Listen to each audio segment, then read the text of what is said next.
సామెతల గ్రంథము 16 అధ్యాయము 18 నాశనమునకు ముందు గర్వము నడుచును, పడిపోవుటకు ముందు అహంకారమైన మనస్సు నడుచును.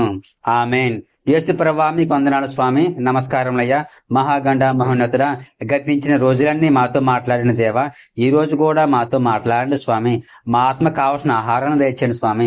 అలాగే దేవా, ఈ 40 దినాలు 40 పాఠశాల రోజులు కాబట్టి ప్రభా, మీ విద్యార్థులము కాబట్టి, మీరు మంచి టీచర్వి కాబట్టి దేవా, మా టీచర్ నువ్వు కాబట్టి మేము మీ దగ్గరికి వచ్చాము తండ్రి. ఈ 40 దినాలు ఒక్కొక్క రోజు ఒక్కొక్క పాఠాన్ని మాకు నేర్పించి, ఆ పాఠాన్ని మా హృదయంలో ముద్రించి ప్రభా, ఆ పాఠం ప్రకారం జీవించగల భాగ్యాన్ని మాకు ఇవ్వండి స్వామి.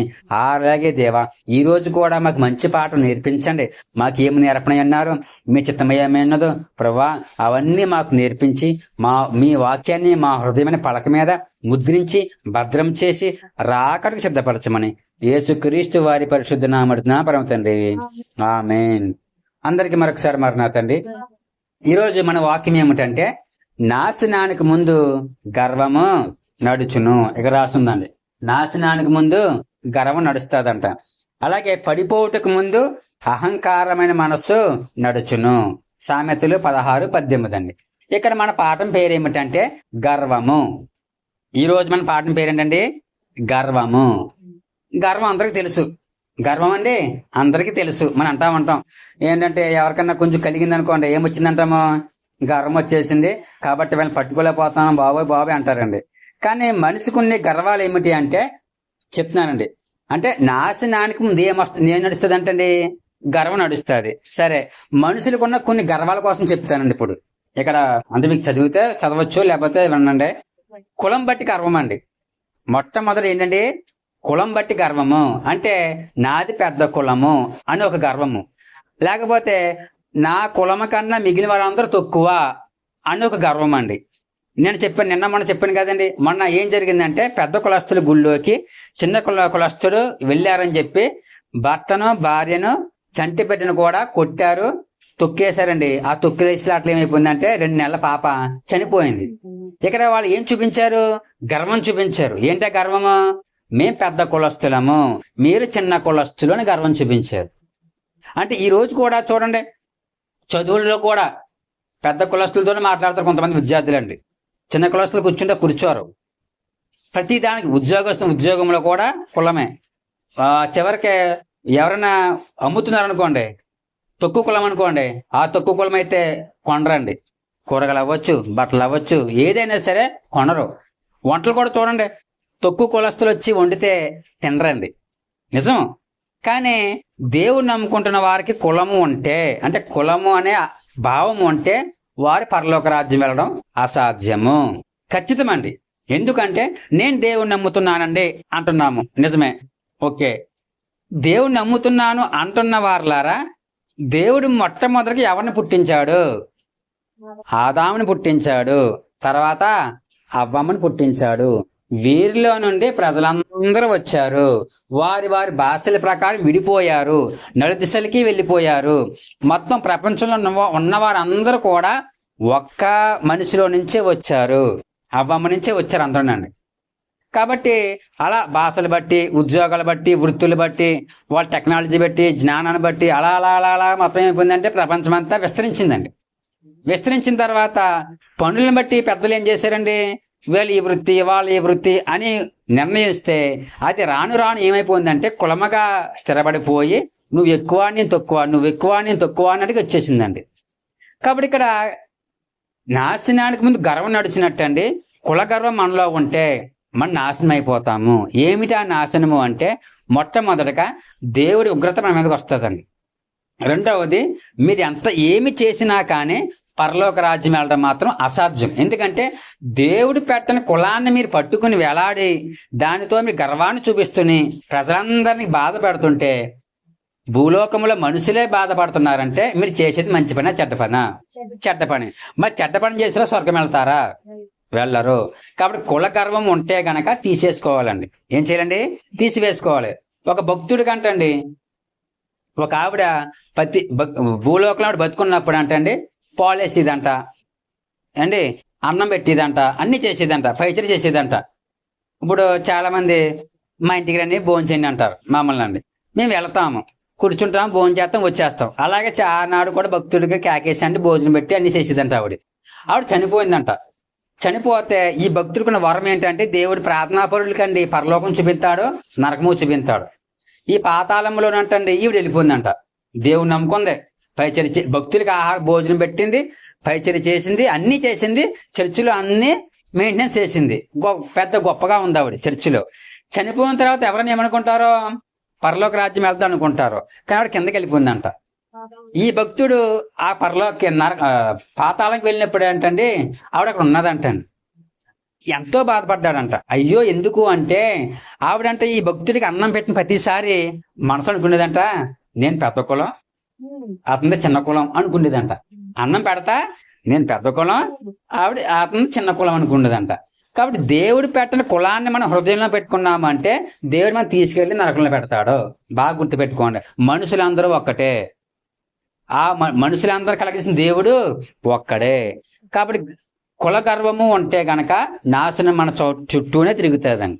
కాబట్టి ఏమనకూడదు, కుల గర్వం ఉండకూడదు.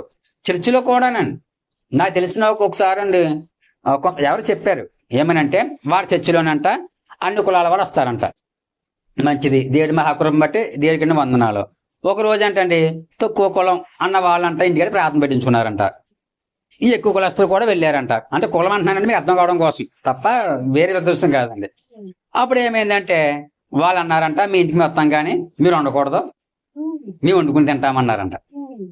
వాళ్ళ ఇంటికి ప్రార్థనకి వెళ్తారంట కానీ వాళ్ళు వండితే వీళ్ళు తినరంట. పైగా ఏమంట, వడ్డించినప్పుడు కూడా మీరు రాకూడదు దగ్గరికి. మేము ఎవరినొకరిని ఉంటారు కదా, మీకన్నా కొంచెం ఎక్కువ కులస్తులు ఉంటారు, మాకన్నా తక్కువ కులస్తులు ఉంటారు కదా, వాళ్ళని వడ్డించుకుంటామని చెప్పి అంటే వడ్డించుకున్నారంట. అంటే ఇప్పుడు దేవుడు వాళ్ళ చేసే భక్తిని అంగీకరించాడా చెప్పండి. మనిషిని కులం చూసి వివక్షంగా చూస్తున్నారు కదా. దేవుడు ఏమంటున్నారు, నిన్ను వలే నీ పొరుగు వాడిని ప్రేమించు అన్నాడు. మరి నిన్ను నువ్వు ఎంతగా ప్రేమించుకుంటున్నావో నీ పొరుగు వాడిని ప్రేమించాలని కదా దేవుడి ఉద్దేశం అండి. మరి మీరు కులం చూసి వీడు నా తక్కువ కులము, వీడు ఆ కులము, ఈ కులము అని నోరెత్తి చెబుతుంటే దేవుడు అంగీకరిస్తాడా? అందుకే దేవదాసయ్య గారు అన్నారు, నోటి మాటలో కూడా కులం రాకూడదంట. మంగళోడు, కుమ్మరోడు, సాకలోడు, లేకపోతే రకరకాల కులాలు ఉంటాయి, కానీ నోటితో కూడా ఉచ్చరించకూడదంట. నోటి మాటలో కూడా కులము అని తీసుకురాకూడదంట. తీసుకొస్తున్నాము అంటే మనలో ఉన్నది ఏమిటంటే కులభావం ఉందని అర్థం. ఈ కులభావం ఉంటే దేవుడు తీసుకుని వెళ్ళడు. దయచేసి ఏమైనా ఉంటే ప్రభువుని అడిగి, ప్రభా నాకు ఏదైనా ఉందేమో, ఒకవేళ లేకపోవచ్చు, ఉండొచ్చు, ఉంటే తీసివేమనండి, లేకపోతే సంతోషం. ఇంకా అటువంటిది ఇప్పటిదాకా రాకపోతే తర్వాత రాకూడదు అని మీరు ప్రార్థన చేసుకోండి. అలాగే మరొక గర్వం ఏమిటంటే మత గర్వం అండి. ఏం గర్వం? నా మతము గొప్పది, నా మతము గొప్పది. ఇప్పుడు దేవుడికి మతం ఉందంటారా? సమస్త సృష్టిని సృష్టించిన దేవుడికి మతం ఉందంటారా? దేవుడికి మతము లేదు. ఏం లేదండి, మతము లేదు.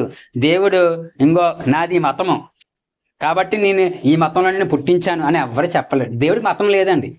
మనుషులు వివిధ రకాలుగా ఆలోచన ప్రకారం ఏం చేశారంటే మతాలు స్థాపించుకున్నారు. పక్కన పెట్టండి. తర్వాత ఏం చేస్తున్నారు, మా మతం గొప్పదే, మా మతం గొప్పదే అని కొట్టేసుకుంటున్నారండి. యేసుక్రీస్తు కూడానండి భూలోకంలో వచ్చినప్పుడు అండి నేను క్రైస్తవ మతాన్ని స్థాపిస్తున్నాను అని ఈనాడు చెప్పలేదండి. ఆయన ఒకటి అన్నాడు, ఈ భూలోక రాజ్యం శాశ్వతం కాదు, పరలోక రాజ్యం శాశ్వతం, నా రాజ్యాన్ని స్థాపించడానికి వచ్చానండి ప్రభు అండి. నా రాజ్యాన్ని స్థాపించడానికి వచ్చాను అన్నాడండి. అక్కడికి ఆయన రాజ్యం ఏంటండి? ఇది పరలోక రాజ్యమే. ఆయన రాజ్యం అండి చాలా గొప్పదే. రాజ్యానికి కొన్ని రూల్స్ ఉంటాయి, రాజ్యాంగం ఉంటుంది రాజ్యానికి అండి. ఆయన రాజ్యాంగం ఏంటంటే మత్తయి సువార్త 5వ అధ్యాయం, 6వ అధ్యాయం, 7 అధ్యాయాలు, 3 అధ్యాయాలు ఆయన రాజ్యాంగం చెప్పాడండి.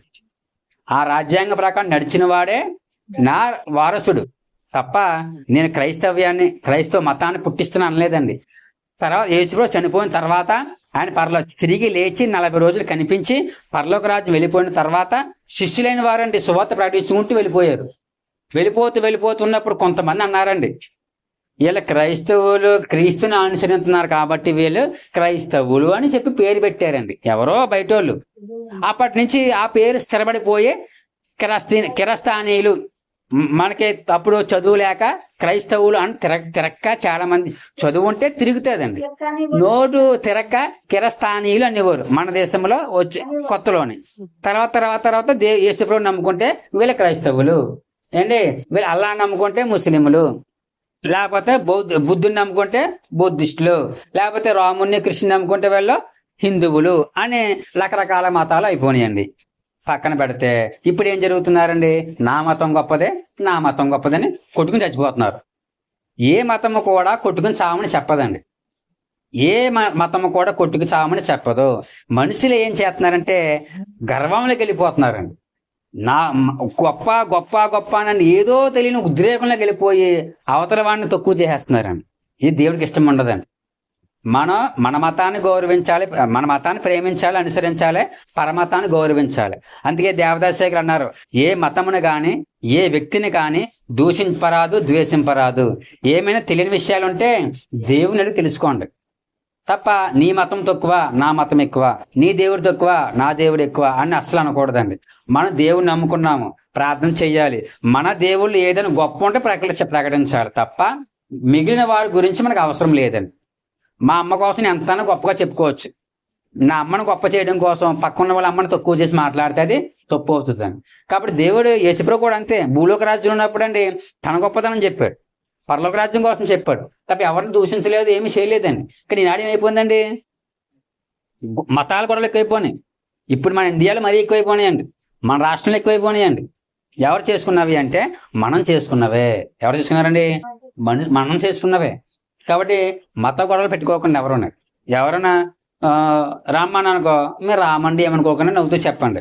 అంతేగాని తొలుపులు మీద వేసేయకండి.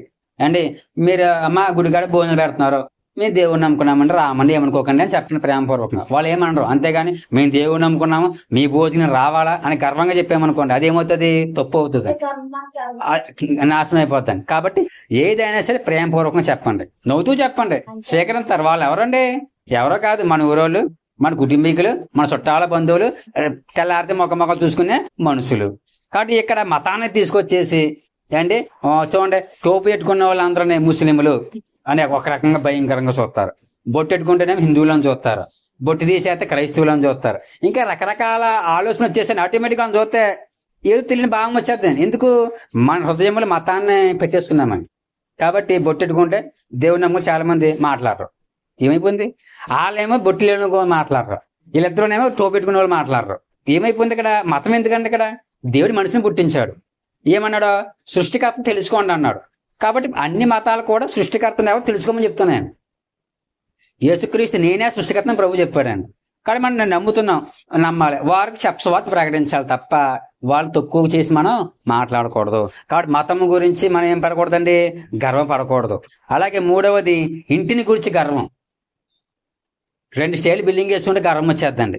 అప్పటి వరకు ఇల్లు లేనప్పుడు మన చుట్టూ మన దగ్గరే మన అరుగుల మీదే కూర్చుని దేకిన వారు రేపొద్దున్న 2 స్టేర్లు బిల్డింగ్ కట్టిన తర్వాత మన ముఖం కూడా చూడరు. పైగా ఏమంటారా, వాళ్ళ బతుకు అంతే అంటారండి. ఏమొచ్చిందని, ఇల్లు వచ్చిందని. ఇల్లు శాశ్వతమా, ఇల్లు నిన్ను కాపాడుతుందా? రేపొద్దున పరిగెత్తుకుని నువ్వు నడుతూ పడిపోతావు రోడ్డు మీద, నీ పక్కింటి పరిగెత్తుకుని వస్తే లేవనెత్తుతాడా, ఇల్లు వచ్చి లేవనెత్తుతుందా?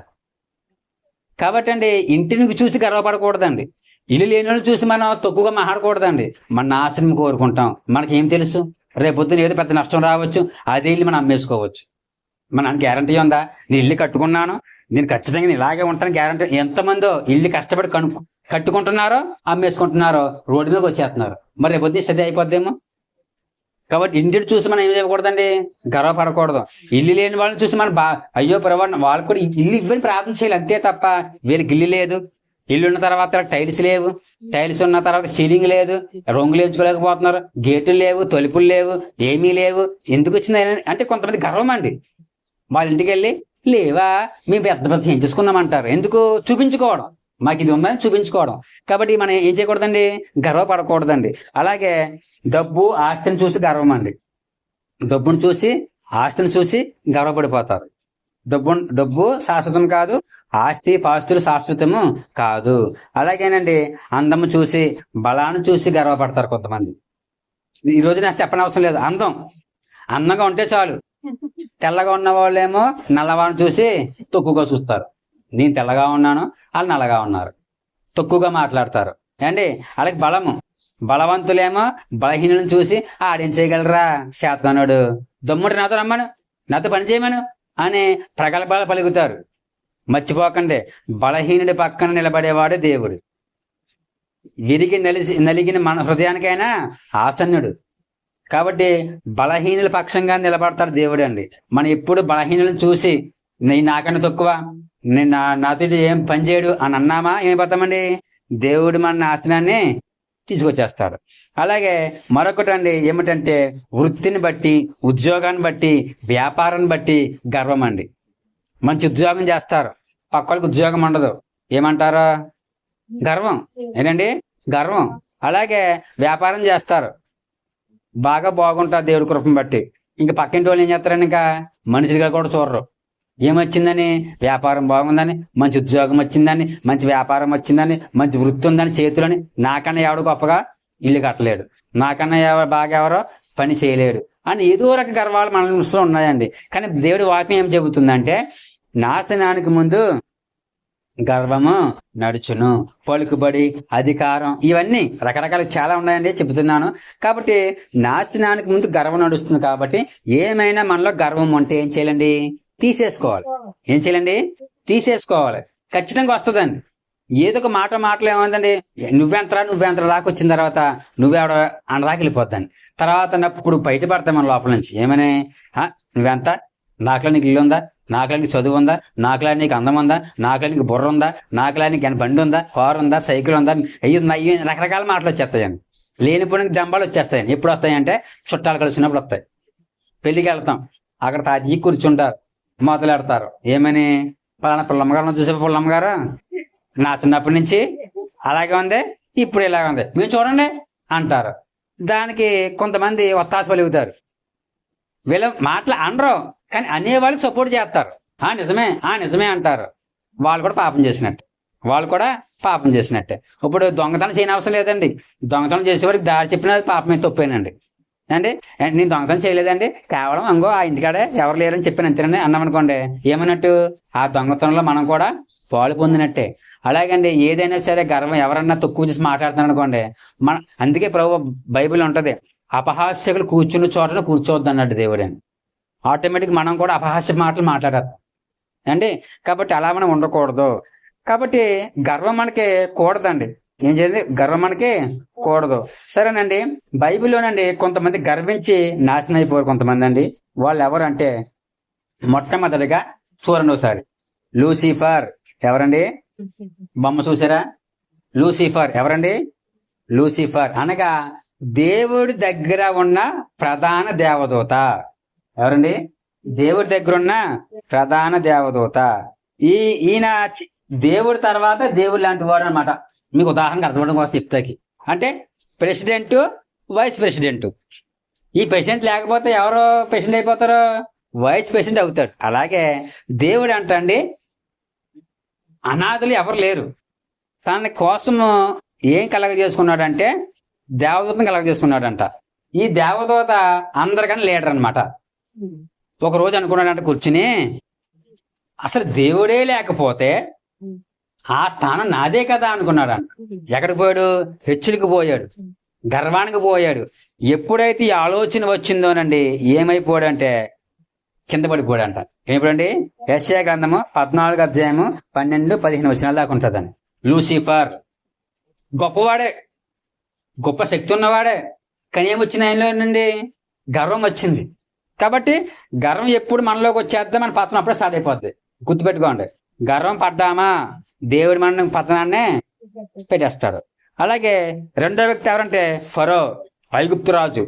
నిర్గమకాండము 5 అధ్యాయము 2వ వచనము మనకు తెలిసిందే. 40 రోజులు చెప్పుకున్నాం మనం ఫరో రాజు గురించి.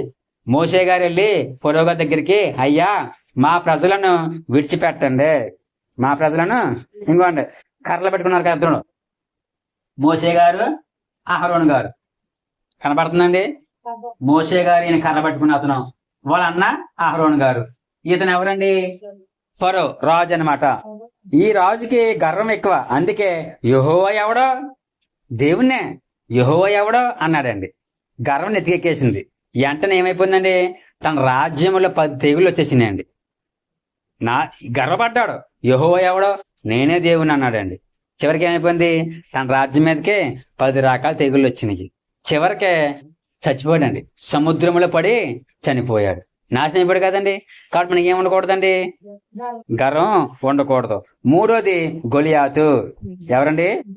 గొలియాతు. చూడండి, గొలియాతు అంత పెద్దగా ఉన్నాడు, ఇంకోటి దావీదు గారు ఎంత చిన్నగా ఉన్నాడు చెప్పండి ఒకసారి. అంటే చెప్పాను కదా, గొలియాతు అని అంత పెద్దవాడు, దావీదు గారు ఇంత చిన్నవాడు. కానీ ఏమన్నాడు గొలియాతు గారు? తన బలాన్ని చూసుకుని, తన దేశాన్ని చూసుకుని, తన యొక్క ఎత్తును చూసుకుని గర్వపడ్డాడు. దమ్ముంటే రండ్రా చూసుకుందామన్నాడు. ఎవరితో అన్నాడు? దేవుని ప్రజలతో అన్నాడండి. 40 రోజులు ప్రగల్భాలు పలుకుతామే, పొద్దున్న సాయం దాకా దమ్ముంటే రండ్రా అని తొలగొట్టేసి రకరకాల మాటలు మాట్లాడేశాడు. ఆ మాటలు వినిపించిని, దేవుడికి వినిపించిని, ఓరి పెచ్చోడా నువ్వు ఎంతో ప్రగల్భపడుతున్నావు కదా, జస్ట్ ఎంత పిల్లోడి చేత నిన్ను చంపించేస్తానని దావీదు గారిని తీసుకొచ్చాడు. దేవుడే ఆయన పక్షంగా యుద్ధం చేశాడు. ఏమైపోయాడండి గొలియాతు గారు? చనిపోయాడు. ఏమైపోయాడండి? చనిపోయాడు. అలాగే 4వది ఎవరంటే నెట్లోనండి, నెట్లో తీసానండి మీకు చూపిందామని. అలాగే సౌలు గారండి. ఎవరో? సౌలు గారు. దేవుని ప్రజలకు మొట్టమొదటి రాజు ఎవరంటే సౌలు గారు. ఎవరండి? సౌలు గారు. ఈయన కూడా ఏం పడిపోయాడంటే గర్వపడ్డాడు. ఏమనండి? గర్వపడి దేవుడు చెప్పిన మాటను కాదని 1 సమూయేలు గ్రంథము 15వ అధ్యాయము 10-23 వచనాలు ఉంటుందండి. ఈ సౌలు గారండి దేవుడు చెప్పిన మాటలను పక్కన పెట్టేసి తన చిత్తాన్ని తన ఇష్టాన్ని చేర్చుకుంటాడండి. అందుకే ఏమైపోతాడంటే రాజ్యాన్ని కోల్పోతాడు, కుమారులు చనిపోతారు, చివరికి తను కూడా చచ్చిపోతాడు. ఎందుకు ఇలా జరిగింది? రాజే గొప్పగా బతికినోడే, కానీ ఎందుకు పడిపోయాడు? ఎందుకు రాజ్యాన్ని కోల్పోయాడు? ఎందుకు బిడ్డను కోల్పోయాడు? ఎందుకు తను చనిపోయాడు? అంటే గల కారణము గర్వము. ఏంటండి? గర్వము. కాబట్టి మీరు ఎటువంటి గర్వమే, మనలో ఎటువంటి గర్వమైనా సరే ఉన్నదా ఏమైపోతామండి? చూడండి, ఇన్ని పాలు ఉన్నాయి. ఎందుకంటే పెద్ద పెద్ద గుండు కూడా ఉందండి, పెద్ద గుండుగా ఉంది. ఒక 100 లీటర్లు, ఒక 200 లీటర్లు పాలు పడతాయి అందులో. ఆ పాలు మీరు ఎట్టుకొచ్చి ఇంత విసపసొక్కేసారనుకోండి, ఏమవుతాయి? పాలునని పాడైపోతాయి. ఏమవుతాయండి? పాడైపోతాయి. అవునా కదండి? అలాగే మనలో ఎంత పెద్ద మంచి ఉంది, కానీ ఎంత చిన్న గర్వం ఉంది, ఏమైపోతారు మీరండి? పాడైపోతారండి. క్రైస్తవులు చాలా మంది పాటలు నేను బాగా పాడగలను, నేను బాగా బైబిల్ చదవగలను, నేను బాగా ప్రార్థన చేయగలను, నేను కానుకలు బాగా ఇవ్వగలను, నీ పరిచయం బాగా చేయగలను, నేను సువార్త బాగా ప్రకటించగలను అని రకరకాల గర్వాలండి. సేవకులు కూడా నేనే బాగా చెప్తున్న వాక్యం, ఆ పాస్టర్ గారు నేను ఎక్కువ బాగా చెప్తున్న వాక్యం, ఎంత ఎత్తావు ఎక్కువ ప్రసంగం కేకేస్తారండి. రోజుల్లో ప్రసంగాలు కేకేస్తున్నారు చాలా మంది అండి. ఏమంటారంటే ఎంత ఇస్తారు? ఒక పాస్టర్ గారు అంట, నేను ప్రసంగం చెప్తాక రావాలి అంటే ₹1,00,000 కావాలని అడిగారంట. ఎంత? ₹1,00,000 ప్లస్ నాకు 5 స్టార్ హోటల్లో రూమ్ ఉండాలి, ఏసీ ఉండాలి, స్విమ్మింగ్ పూల్ కూడా ఉండాలన్నాడంట స్నానం చేస్తాకి. నిజంగా దేవుడికి అసలు నచ్చితే చెప్పండి ఒకసారి, ఉచితంగా ప్రకటించండి అని చెప్పారు దేవుడు అండి. అంటే సువార్త అయినా సేవ అయినా ఉచితంగా చేయాలి. సంఘ కాపురికి సంఘం పోషించారు. ఎందుకంటే ఒక పూజారి కూడా ఎవరు పోషించారో గుళ్ళో వేసి ఆ చందా బట్టే బతుకుతాడు. అలాగే పాస్టర్ గారు కూడా ఎలా బతుకుతాడండి? సంఘాస్తులు ఇచ్చి ఆ కానుకలు బట్టి బతుకుతాడు. దేవుడిది చేసిన నిర్ణయం అండి, ఇది తప్పు లేదు. కానీ తర్వాత ఎచ్చుకుపోయి సంఘం మీద పెత్తనం మొదలు పెట్టేసి వాళ్ళు పడుతున్న కష్టమంతా దోసేస్తున్నాడు అనుకోండి, దేవుడు చూస్తాడు. ఏం చేస్తాడండి? ఒక మొట్టేస్తాడు. కాబట్టి సేవకులు కూడా ఏమైపోయిందంటే గర్వాలు ఎక్కువైపోయినాయి. నేను గొప్ప లేదు, నేను గొప్ప, నేను గొప్ప లేదు, నేను గొప్ప. ఎంత ఇస్తావు? 25,000 ఇస్తావా? 30,000 ఇస్తావా? 50,000 ఇస్తావా? 5 స్టార్ హోటల్లో బుక్ చేస్తావా? ప్రసంగం చెప్తావా? ఎంతమంది ఉంటారు? నీ ప్రసంగం చెప్పాలంటే ఇంచుమించు ఒక 1000 మంది మనుషులు ఉండాలి, అప్పుడే వస్తానంటున్నారండి. మన చిన్న సంఘం ఉంది ఫర్ సపోజ్, 5 ఉన్నాం మనం ఇక్కడ, 10 మంది ఉన్నాం లేదా 20 మంది ఉన్నాం అనుకుందాం కాసేపు అండి. రారండి. దేవుడు ఏమన్నారో, ఎక్కడైతే నా నామాన్న 2-3 ఉంటారో వారి మధ్య నేను ఉంటానన్నాడు. దేవాది దేవుడికే 2-3 సరిపోతే సేవకుల కంట 1000 మంది ఉంటారా? 100 మంది ఉంటారా? 1,00,000 మంది ఉంటారా? ఎంతమంది ఉంటారో చెప్పండి, దాన్ని బట్టి నేను వస్తానంటున్నారండి. అంటే దేవుడికి ఏమి లేదు, గర్వం లేదు. కానీ ఆయన నమ్ముకునే వారికి ఏం వచ్చేస్తుందండి? గర్వం వచ్చేస్తుంది. దీన్ని బట్టి ఏమవుతుందండి? ఇతరులకి చులకనైపోతున్నారు. ఎవరు చులకనైపోతున్నారు? దేవుడు అయిపోతున్నాడు. దేవుడు చులకనైపోతున్నారండి. హేళంగా మాట్లాడుతున్నారండి. చాలా తక్కువగా మాట్లాడుతున్నాను. ఎవరికి వల్ల అంటే మన వల్ల, మన గర్వం వల్ల ఆయన నశించిపోతున్నారు. ఆయన పేరు చెడ్డ పేరు వచ్చేస్తున్నాం. కాబట్టి మనకి ఏమనకూడదండి, గర్వం ఉండకూడదు. ఈ రాజుగారు కూడా ఏముందంటే, దేవుడు మొట్టమొదటి రాజు ఈయనండి దేవుని ప్రజలకే. ఎలా ఉండాలి చెప్పండి ఒకసారి. కానీ గర్వపడిపోయండి చివరికి చనిపోయాడు. అలాగే మరొకరు ఎవరంటే రాజైన ఉజ్జియా. ఎవరండి? రాజైన ఉజ్జియా గారు. చూడండి ఒకసారి. దేవుడు తన పాత నిబంధనలోనండి సేవ చేస్తాకి లేవీలు పెట్టాడు. ఏంటి? తన మందిరంలో సేవ చేయడానికి లేవీలను పెట్టాడు. వీళ్ళ తప్ప ఎవరు సేవ చేయకూడదు పాత నిబంధనలో. ఇప్పుడు కాదులేండి. అప్పుడు అంటే దేవుడికి ధూపం వేసేవారు. ఎప్పుడండి దేవుడికి ధూపం వేసేవారు. రాజు ఒక రోజు అండి వచ్చాడు దేవుడి మందిరానికి. వచ్చినప్పుడు ఏం జరిగిందంటే, ఎవరు రాలేదండి? పాస్టర్ గారు రాలేదు. పాస్టర్ రాకపోతేంటి, దేశం రాజుని నేను వేసేస్తానులే అని అండి వీళ్ళు ఏం చేశాడండి, ధూపం వేసేసాడు. దేవుడికి కోపం వచ్చింది. ఏమొచ్చింది? దేవుడికి కోపం వచ్చిందండి. కోపం వచ్చి ఏమైపోయాడు? చివరికి కుష్ఠరోగిగా మారిపోయాడండి. ఏమొచ్చిందండి? 2 దినవృత్తాంత గ్రంథములు 26వ అధ్యాయము 16, 21 దాకానండి.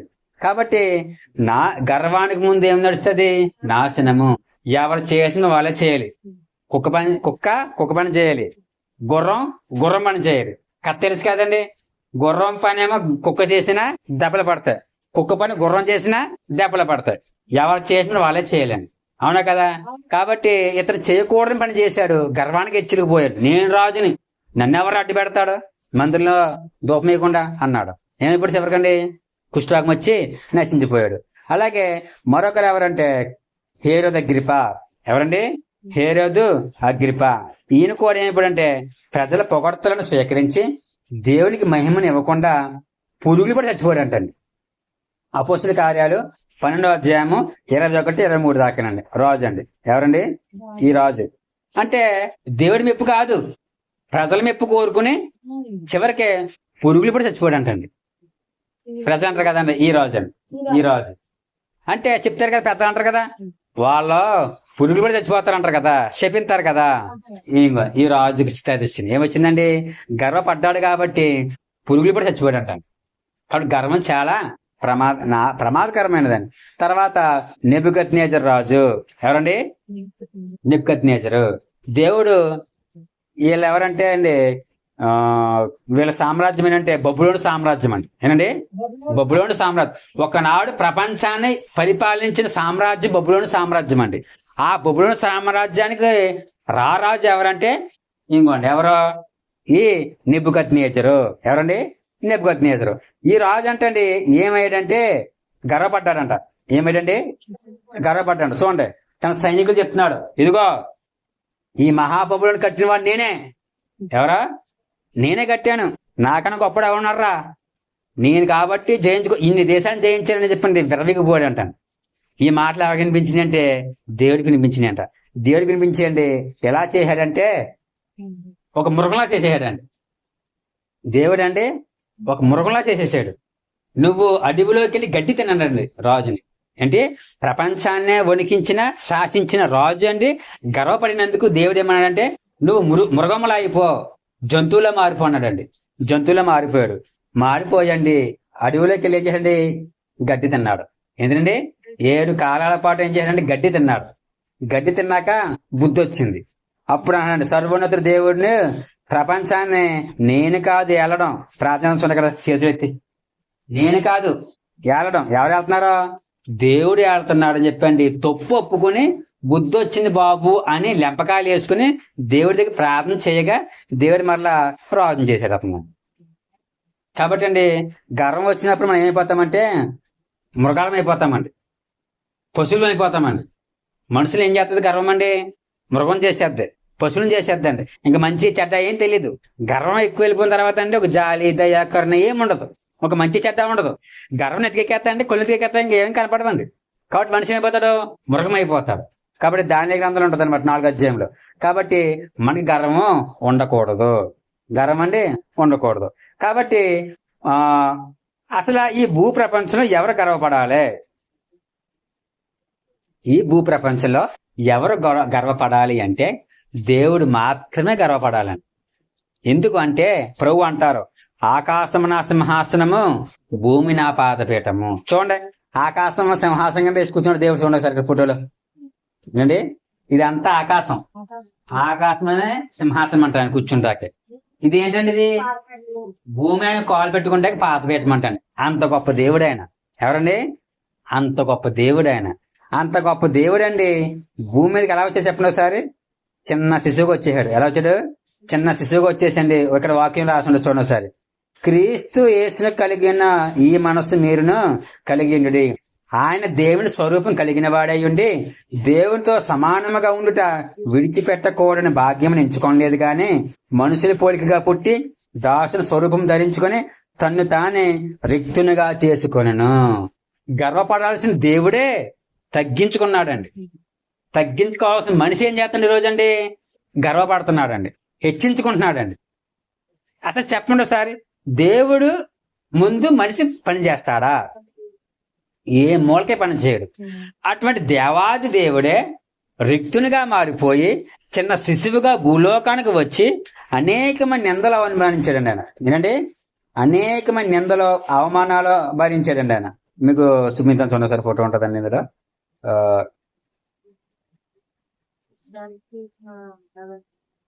ఏంటండి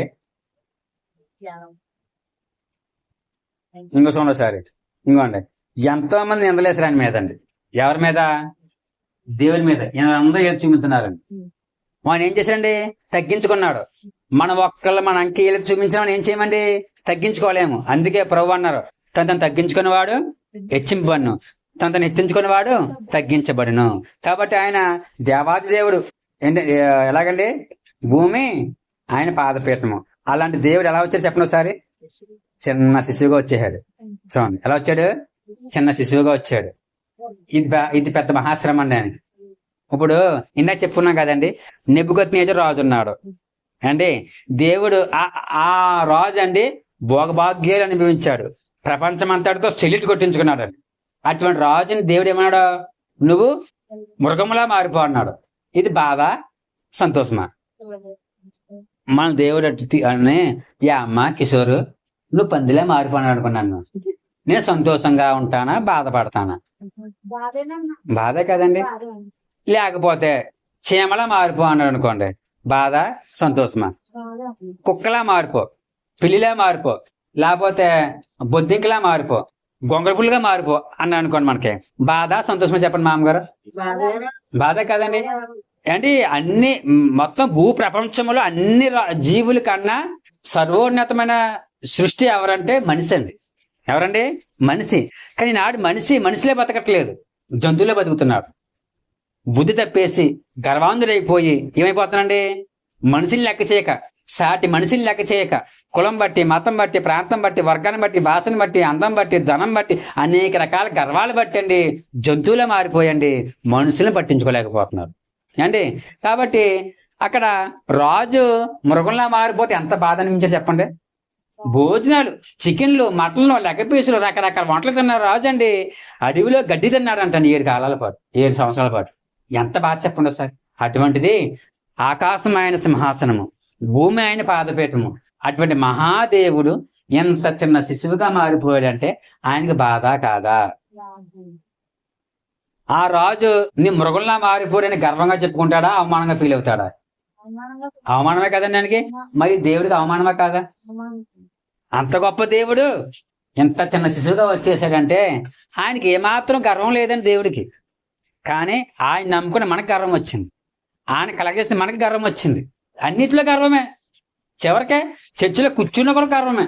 అది నా ప్లేస్, నువ్వు ఎందుకు కూర్చున్నా? రోజు నేను అక్కడే కూర్చుంటాను, నువ్వు ఎందుకు కూర్చున్నావు అంటారు. నాకు ప్లేస్ దగ్గర గర్వమే.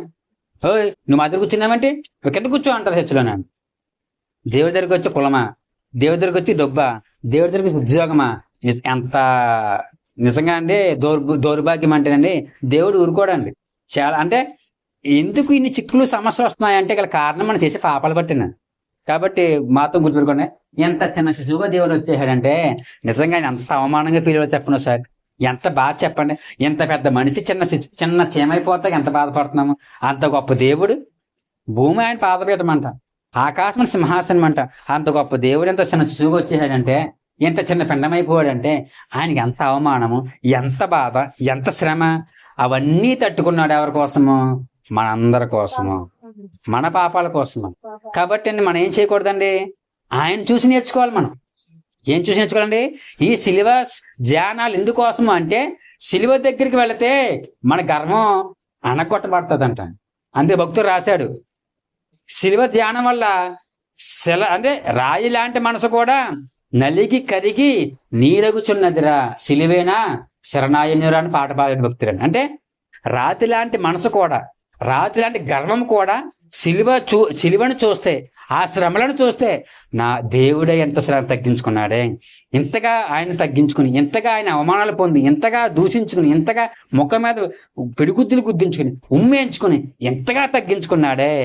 అసలు గర్వపడాల్సిన దేవుడే తగ్గించుకున్నప్పుడు ఏ పాత్రులము ఇంతలో కనబడి అంతలో మాయమైపోయే ఆవిరి వంటి వారము, నీటి బుడగ వంటి వారము, గడ్డి పువ్వు లాంటి వారము, నీడ లాంటి వారము, పారవేయబడిన నీటి వంటి వారము.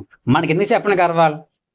ఒక్కసారి సిలువ దగ్గర చూడండి. ఒకసారి సిలువను చూస్తే అక్కడ ఆయన దగ్గర ఏమని చెప్పండి, మనం చదువుకుంటాం, స్వరూపమైనను సొగసైనను లేదంటండి ఆయనకి. కనీసం చూడ కూడా రూపం లేదంటే ఆయనకి. అంతగా నలగొట్టేశారండి ఆయన, అంతగా నలగొట్టేశారు ఆయన. ఎందుకు ఆయన అంతగా తగ్గించుకున్నాడు అంటే, నీ కోసము, నా కోసము, అని అందరి కోసం. దేవుడికి ఏ గర్వం లేదు, దేవుడికి ఏ జాతి భేదం లేదు, దేవుడికి ఏ మత భేదం లేదు. నా క్రైస్తవులు వస్తేనే ప్రార్థన ఆలకింతాను, ఇంకో మతస్థులు వస్తేనే ఆలకించను అని ఏమనలేదండి. మరి అలా అంటే నేను మారను, మీరు ఎవరు మారరు దేవుళ్ళలోకి. ప్రపంచమే నాశనం అయిపోదు. ఎవరు నాశనం చేసినట్టు? దేవుడే నాశనం చేసినట్టు, దేవుడే నాశనం చేసినట్టు. నువ్వు బాగా చదువుకుంటున్నావు, బిడ్డలండి నీకు అన్నం పెడతాను, నువ్వు చదువుకోవట్లేదు, నీకు అన్నం పెట్టనన్నది అనుకోండి తల్లి, ఎవరు నాశనం అయిపోతారు అక్కడ? బిడ్డ నాశనం అయిపోతారు. ఎవరు నాశనం చేశారు? తల్లి నాశనం చేసింది. అలాగే దేవుడు నా మతస్థులకి నేను మేలు చేస్తాను, నా మతస్థులకి నేను సూర్యుని ఇస్తాను. నిజంగా చెప్పండి ఒకసారి. అన్ని మతాల వారికి దేవుడు సూర్యునిచ్చలేదు చెప్పండి ఒకసారి. అన్ని కులాల వారికి సూర్యునిచ్చలేదు చెప్పండి ఒకసారి అండి. ఇప్పుడు చాలా మంది అండి, పొద్దున ఒక ఆయన అంటున్నాడండి, ఏమనంటే దేవుడు నమ్ముకున్న ఒక వ్యక్తి ఉన్నాడంటండి, ఒక వ్యాపారం చేస్తున్నాడంట. ఆ వ్యాపారంలో కొంత సహకారులు వస్తారు కదా, ఇప్పుడు పనులు చేస్తకు వస్తారు కదా. వచ్చినప్పుడు అంట ఎవరో దేవుడు నమ్ముకొని ఒక ఆయన, ఒక అబ్బాయి లేడంట అండి పని చేస్తాకి. వెళ్తే నీ చేతని చేయించుకోను, నువ్వు వెళ్ళిపో అన్నాడంట. మేము దేవుడు నమ్ముకున్న కదా చేయించుకుంటాను, వెళ్ళిపోన్నాడంట. ఎంత తప్పు మాట చెప్పినా సరే, ఎంత తప్పు మాట చెప్పినా సరే దేవుడు చెప్పాడా? నిజంగా దేవుడు చెడ్డవారి మీదను మంచి వారి మీద కూడా సూర్యుని, చంద్రుడిని, వర్షాన్ని, వెలుగును, గాలిని ఇస్తున్నాడు దేవుడు. దేవుడికి ఏ భేదం లేదండి.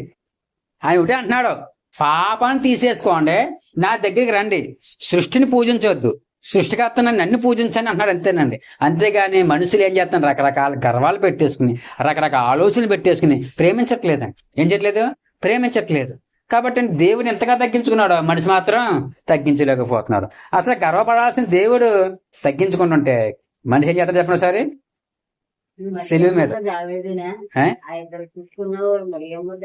దావీదు గారు కాదండి, యోసేపు మరియా. యోసేపు మరియా అంటే బొమ్మలండి, వాళ్ళగా నిజంగానే ఏదో అలాగా తయారు చేసాం అంతేనండి, మీకు చూపించడం కోసం తప్ప నిజంగా అంతలా ఎక్కడ ఉందండి? పశువుల పాకలో పుట్టాడు, అలా ఉంటుంది. పశువుల పాక అంత నీటిగా ఉంటుంది ఏంటండి, పేడ కొంపుతోను మురుకొంపుతో ఉంటుంది పశువుల పాకలో. అక్కడ పడుకుంటూ పెట్టారండి. వాళ్ళకి ఎంత మంచి బస్తాలు ఎక్కడ ఉన్నాయండి, కట్టుకునే బట్టలు లేవండి వాళ్ళకి సరిగ్గా. అసలు ఎంత మంచి గుట్ట కూడా కాదు. చెప్పాను కదా, పొత్తి గుడ్డ చెప్పుకున్నా కదండి. తిని పాడేసిన పొత్తాన్ని ఉండేదండి ఒకప్పుడు. ఇప్పుడైతే క్యారేజీలు, బాక్సులు వచ్చినాయి. అప్పుడైతే గుడ్డలో చుట్టూ లేవరని పనిలోకి మూట. అదే అండి. ఇక్కడ దేవుడు గర్వపడాలి. దేవుడు అంటండి, ఆయన అంటున్నాడండి, జానతో ఆకాశాన్ని కొలిచిన వాడెవడు? ఎవరండి? దేవుడు కొలవగలడు అండి. భూమిలోని మన్ను కొలపాత్రలతో ఉంచిన వాడెవడు? త్రాసుతో పర్వతములను తూచిన వాడెవడు? కొండను తట్టుకొచ్చి మీరు త్రాసుతో తోలగలరా? తోలగలరు. ఎవరు తోల్చగలరండి? దేవుడు తోల్చగలరు. అటువంటి దేవుడు అండి. అలాగే మీ కన్నులు పైకెత్తి చూడండి, వీటిని ఎవడ పుట్టించాడు? ఆకాశాన్ని ఆవిడ పుట్టించాడు, సూర్యుని, చంద్రుణ్ణి, నక్షత్రాలను ఆవిడ పుట్టించాడు. ఎవరు? దేవుడు పుట్టించాడు. ఆయనే గర్వపడతలేదు. మనం మాత్రము లేనిపోని వాటికి ఏం చెప్తామండి, గర్వపడుతున్నాం. అలాగే నా చేతిలో నుండి విడిపించగలవాడెవడు, నేను కార్యం చేయగా త్రిప్పివేయగలవాడెవడు. అంత గొప్ప శక్తిమంతుడు దేవుడు అండి. కానీ ఆయన మాత్రం తగ్గించుకుంటున్నాడు, మనం మాత్రం హెచ్చించుకుంటున్నామండి. చాలా బాధాకరం అండి. అలాగే దేవుడి కోసం ఇంకా చెప్పుకుంటే చాలా ఉన్నాయండి దేవుడి కోసం అండి. కానీ అనండి, ఎవడు నా ప్రాణమును తీసుకొనడు. యోహాను సువార్త 10:18 వచ్చినమండి. చదవండి ఒకసారి. ఎవడును నా ప్రాణమును తీసుకొనడు, నా అంతటి నేను దాన్ని పెట్టుచున్నాను, దాన్ని పెట్టుటకు నాకు అధికారం కలదు, దాన్ని తిరిగి తీసుకుంటే నాకు అధికారం కలదు. దేవుడిని ఎవరు చంపలేదండి. ఆయన ఇష్టపడి భూలోకానికి వచ్చాడు, ఆయన ఇష్టపడే మనిషిగా పుట్టాడు, ఆయన ఇష్టపడే మనుషులతో జీవించాడు, ఆయన ఇష్టపడే సువార్త ప్రకటించాడు, ఆయన ఇష్టపడే శిలువ మీద శ్రమ పొందాడు, ఆయన ఇష్టపడే చనిపోయాడు, ఆయన ఇష్టపడి తిరిగి లేచాడు. ఎవ్వరు చంపలేదండి. ఆయనే మరణంగా అప్పగించుకున్నాడు. అందుకే ఆయనకి ఏం చెప్తున్న దేవుడు అండి, ఎవడును నా ప్రాణమును తీసుకున్నాడు, నా అంతటి నేను దానిని పెట్టుచున్నాను, దాన్ని పెట్టుటకు నాకు అధికారం కలదు, దాన్ని తిరిగి తీసుకుంటే నాకు అధికారం కలదు. ఇంత గొప్ప దేవుడు మనం చెప్పగలం అన్నమాట. చాలా మంది అండి, ఒక రోజు అండి ఒక బాబా, మీకు తెలిసిన బాబా పేరు చెప్పాలని బాగోదు, ఆ బాబాగా అన్నారండి, నీ చచ్చిపోయిన తర్వాత పలానా ఇన్ని రోజులు తిరిగి లేస్తామని చెప్పాడండి. శిష్యులు చాలా మంది, ఎంతో వేల మంది ఆయన నమ్ముకున్నారండి బాబా గారు. నన్ను ఎదురు చూశారు, లేకలేదండి ఆయన. మనం అనగలమా, నా అంతటి నేనే చచ్చిపోతున్నాను తిరిగి లేస్తామని అనగలమండి? ఎవరు అనగలరన్నమాట? దేవుడు అనగలడు. అంత గొప్ప దేవుడు, అంత శక్తిమంతుడు, తగ్గించుకొని రిక్తుడైపోయి అండి మనిషిగా పుట్టి ఇక్కడ జీవించి మనుషులందరినీ కలుపుకుని పోతే ఆయన నమ్ముకున్న మనం మాత్రం అండి రకరకాలుగా పెట్టేసుకుంటున్నాం. మన పాపాన్ని విడిచిపెట్టాలండి, సృష్టిని పూజించకూడదు, సృష్టికర్తను పూజించాలి. దేవుడు ఏదో చెప్పాడు, ఏ రూపాన్ని మనం పూజించకూడదు. చివరికి యేసుక్రీస్తు ఫోటో కూడా దండం పెట్టకూడదు, మనం విగ్రహారాధన అయిపోతుంది. మన దేవుడు ఆత్మస్వరూపం అండి, దేవుడికి రూపం లేదండి, ఆకారం లేదు, నిరాకారుడు దేవుడు ఏనండి, నిరాకారుడు. సృష్టికర్తకు రూపం లేదండి. ఈ భూలోకానికి మనిషిగా వచ్చాడు కాబట్టి, మనిషిగా పుట్టాడు కాబట్టి ఒక రూపాన్ని ఏర్పాటు చేశారు. ఆ ఫోటో చూసి మనం ఏం చేయాలండి, సంతోషపడాలి. ఆహా, నా దేవుడు నా కోసం మనిషిగా పుట్టాడు, సంతోషపడాలి తప్పండి యేసు ఫోటోకి నమస్కారం కూడా పెట్టకూడదండి, విగ్రహారాధన అయిపోద్దండి. కాబట్టి దేవుడికి ఏ గర్వం లేదు. గర్వపడాల్సి వస్తే దేవుడే గర్వపడాలి. ఆ గర్వపడే స్థితిలో ఉన్న దేవుడే గర్వపడతలేదు. కానీ ఏమీ లేకపోయినా మనం మాత్రం, అంత పెద్దలు అంటారు, అన్నీ ఉన్న నాకు అణిగిమణిగి ఉంటుంది, ఏమీ లేని నాకు ఎగిరెగిరి పడుతుంది అన్నారు పెద్దలని. నిజమేనండి. మనుషులకి ఏమీ లేకపోయినా, ఏమీ చేయలేకపోయినా శుభ్రంగా తాగుతాడు. తాగుబోతు వచ్చి చెప్తారండి పెద్ద పెద్ద బడాయి కబుర్లు. మనకింత బోల్డ్ మట్టి ఎట్టుకునండి ఎదుటి వారి కంట్లో ఏం చేస్తామండి, ఎదుగుతాం. వీడి కంట్లో ఏం నడుస్తుంది, వీడి కంట్లో ఏం నడుస్తుంది, ఈ నోట్లో ఏమన్నా ఉందని. మనకింత మాత్రం ఇంత పెద్ద మన్ను ఉంటుందండి. కాబట్టి అండి ఎవరి మన్ను వాళ్ళు చూసుకోవాలండి, ఎవరి పాపాలు ఒప్పుకోవాలి, దేవుడి దగ్గర క్షమాపణ పొందాలి. మన ఏదైనా గర్వం ఉంటే సిలువ మీద వేలాడుతున్న యేసుక్రీస్తు వారిని చూస్తే ఆ గర్వం అంతా అణిగిపోతాదండి. నా దేవుడే ఎంత తగ్గించుకుంటే నేనెంత అని మనసు దేవుడు ఇస్తాడండి. కాబట్టి గర్వపడొద్దండి. ఈ సిలువ ధ్యానానికి వచ్చిన మనము ఏ గర్వమైనా సరే గర్వం మాత్రం పడొద్దు. అతిశయించేవాడు ఎలాగ అతిశయించాలంట, వాక్యం అన్నదండి, అతిశయించేవాడు దేవుని యందే అతిశయించాలంట అండి. ఏంటండి, ఇంకోండి, అతిశయించేవాడు ప్రభువునందే అతిశయింపవలెను. ప్రభు మెచ్చుకుని వాడు యోగ్యుడు గాని తన్ను తాను మెచ్చుకుని వాడు యోగ్యుడు కాడు. 2 కొరింథీ 10:17-18 వచ్చినాలు చూడండి. అంటే నా అంతటి నేను మెచ్చేసుకుంటే నేను యోగ్యుని కాదంటండి, దేవుడు మెచ్చుకోవాలంట మనల్ని. కాబట్టి మన డొప్పని కొడుకోకూడదండి, మన గొప్పతనం మనం చెప్పుకోకూడదండి. ఎవరు చెప్పాలి? దేవుడు చెప్పాలి, ప్రజలు చెప్పాలి. మన గొప్పతనం మనం చెప్పుకుంటే మన గొప్పతనం ఏమన్నది డొప్పు కొట్టుకుని అవుతుందండి. మన కోసం పక్క వాళ్ళు చెప్పాలి ఎలా ఎంత మంచోళ్ళు అని చెప్పాలి. నేను చాలా మంచోని అని చెప్పుకుంటే ఎలా ఉంటుందండి, ఇది చిరాగ్గా ఉంటుంది, ఉండదండి కదండి. కానీ ప్రభువు మెచ్చుకునేవాడే యోగ్యుడు తప్ప తన్ను తాను మెచ్చుకునేవాడు యోగ్యుడు కాదు. దయచేసి అండి ఈరోజు పాఠం ఏంటంటే, గర్వాన్ని మనలోకి రానివ్వకండి. ఏం చేయకండి, గర్వాన్ని మీరు రానివ్వకండి. గర్వం నాశనానికి ముందు ఏం నడుస్తుందండి, పాఠం ముందుకు వచ్చేద్దామండి అండి. నాశనమునికి ముందు గర్వము నడుచును, పడిపోవటకు ముందు అహంకారమైన మనస్సు నడుచును. కాబట్టి రాజులు పడిపోయారు, దేవదూత పడిపోయింది గర్వపడి అండి, భక్తులు పడిపోయారు గర్వపడి. మనం మాత్రం గర్వపడొద్దు. దేవుడు గర్వపడలేదు, మనం కూడా గర్వపడద్దు. అటువంటి మనసు దేవుడు దయచేయను గాక. ఆమేన్. యేసు ప్రభువా, ఎంతకు మాతో మాట్లాడిన దేవా, విన్న వాక్యానుసారంగా జీవించే జీవితం మాకు దయచేయమని యేసుక్రీస్తు వారి పరిశుద్ధ నామమున పరమ తండ్రి. ఆమేన్. అందుకు మరొకసారి మరి నా తండ్రి